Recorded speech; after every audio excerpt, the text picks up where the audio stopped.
이 이야기는 어느 젊은 연예인의 이야기입니다.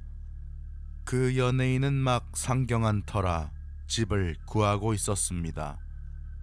그는 다한증에 걸려 땀이 많았기 때문에 목욕탕이 딸린 집을 찾고 있었습니다. 그렇지만 아직 그리 유명하지 않은 가난한 연예인 신세로 좋은 집을 찾는 것은 영 어려운 일이었습니다.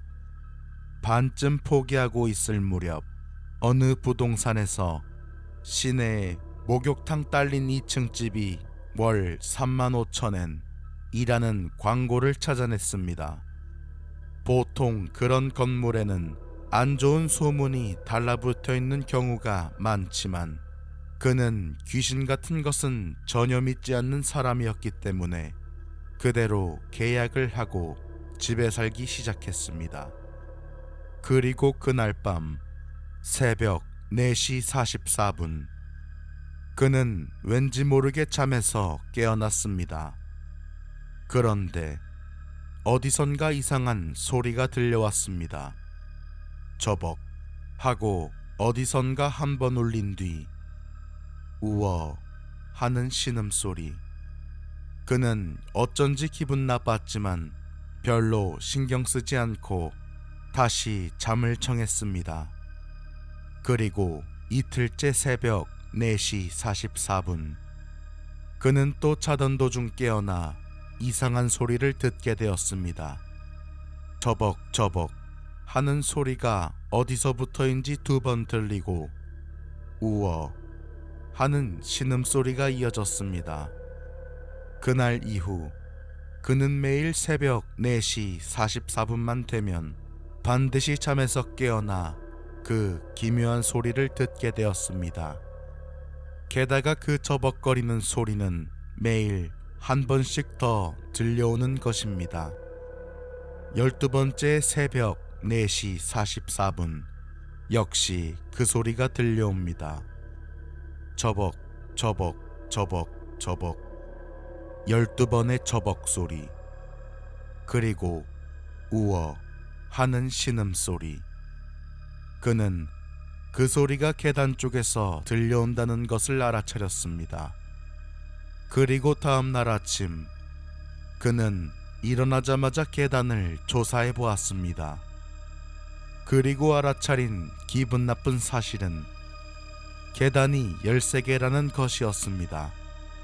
잠깐만, 그는 알아차렸습니다. 날마다 한 번씩 많아지는 그 삐걱거리는 발소리. 13개의 계단, 오늘로 13일째. 귀신을 믿지 않는 그조차도 정말 무서워져서 부동산을 찾아가 이 일에 관해 물어봤습니다. 그러자 부동산 아저씨는 놀란 표정으로 이야기하기 시작했습니다. 사실 이 집 세입자들이 2주를 채우지 못하고 모두 이사가더라고요. 점점 무서워져서 그는 이 이야기를 친구에게 말했습니다. 친구는 자신이 아는 무당을 그날 바로 방에 데려왔습니다.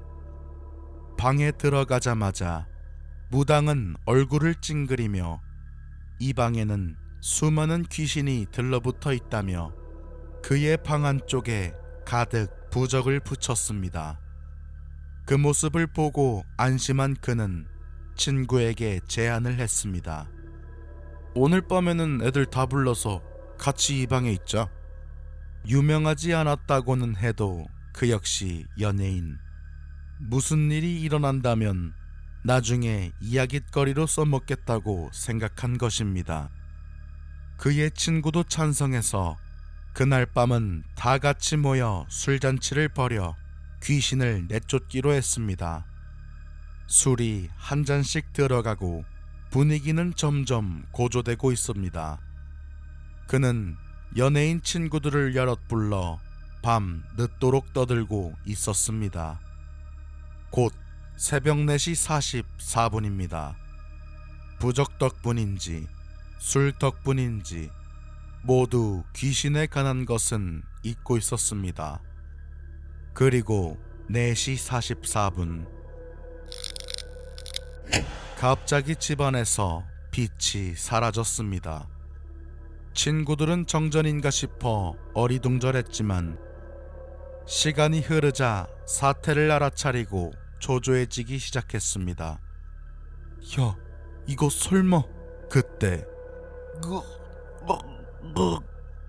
집주인은 그 연예인이 13번 신음소리를 질렀습니다. 친구들은 이것이 정말로 위험하다는 것을 알아차리고 서둘러 방해불을 켰습니다. 그리고 드러난 그의 모습을 보고 친구들은 할 말을 잃었습니다. 그는 천정을 보며 흰자위를 드러내고 기절해 있었습니다. 그리고 크게 입을 벌리고 있었습니다. 벌린 입 안에는 갈기갈기 찢어진 채 방 안에 붙어있던 모든 부적들이 가득 들어차 있었습니다. 만약 부적조차 없었다면 그는 어떻게 되었을까요?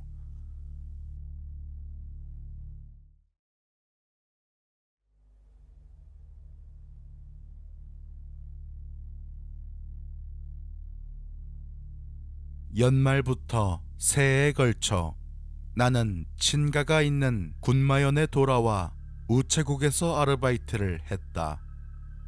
고등학교 2학년 때부터 방학엔 언제나 이 우체국에서 아르바이트를 했었다.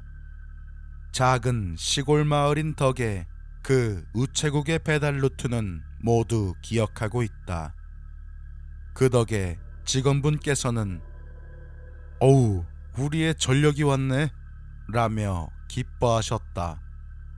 그리고 올해 처음 아르바이트를 하게 된 S군의 인솔을 맡겼다. 간단히 말해 2, 3일 정도 함께 배달을 하며 배달 루트를 기억시키라는 것이었다. 이 S라는 녀석은 상당한 술고래여서 나와는 금방 친해져 농담을 툭툭 던지는 사이가 되었다.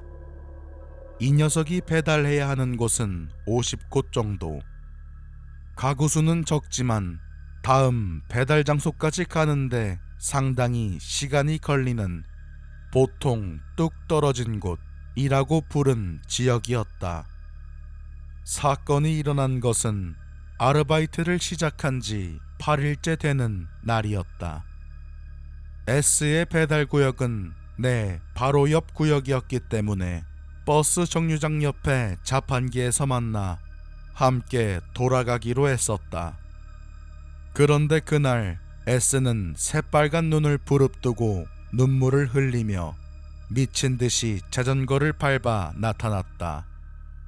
시간은 이미 오후 5시. 평소 마감 시간을 훨씬 넘은 시간이었다. 길에서 굴렀던 모양인지 얼굴, 옷, 자전거가 모두 흙투성이었다. "무슨 일이야?" 하고 물었다. 하지만 위험해